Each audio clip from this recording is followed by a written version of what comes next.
أعوذ بالله من الشيطان الرجيم. بسم الله الرحمن الرحيم.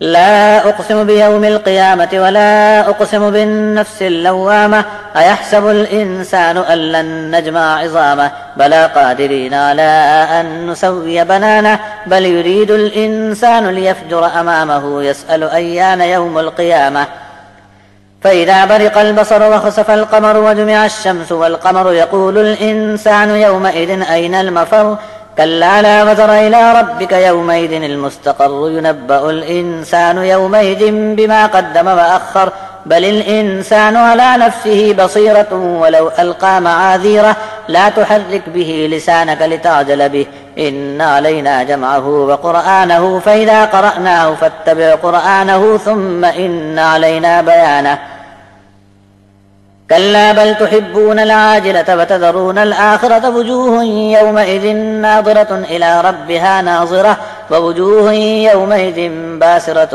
تظن أن يفعل بها فاقرة كلا إذا بلغت التراقي وقيل من راق وظن أنه الفراق والتفت الساق بالساق إلى ربك يومئذ المساق.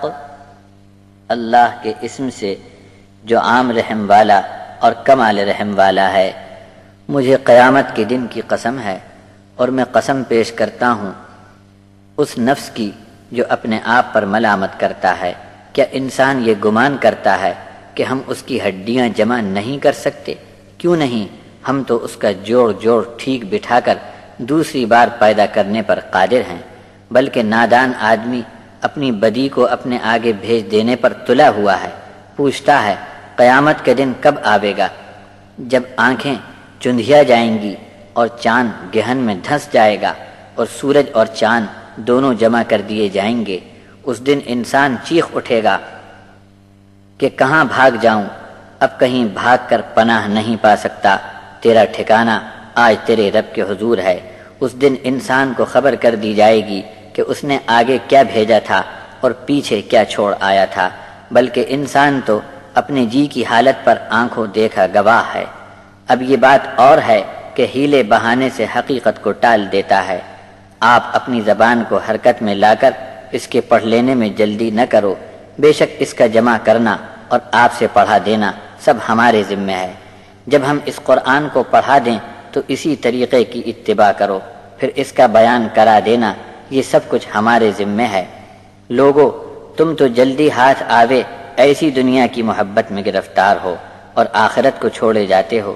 اس دن بہت سے چہرے رونق سے بھرپور تازگی والے ہوں گے، اپنے رب کے حضور والے ہوں گے، اور بہت سے چہرے اس دن سوکھے اداس ہوں گے. ان کی ہڈیاں ٹوٹ جائیں گی. ایسا معاملہ ان کے ساتھ ہونا ہے، اس کا خیال اب ان کو آ گیا.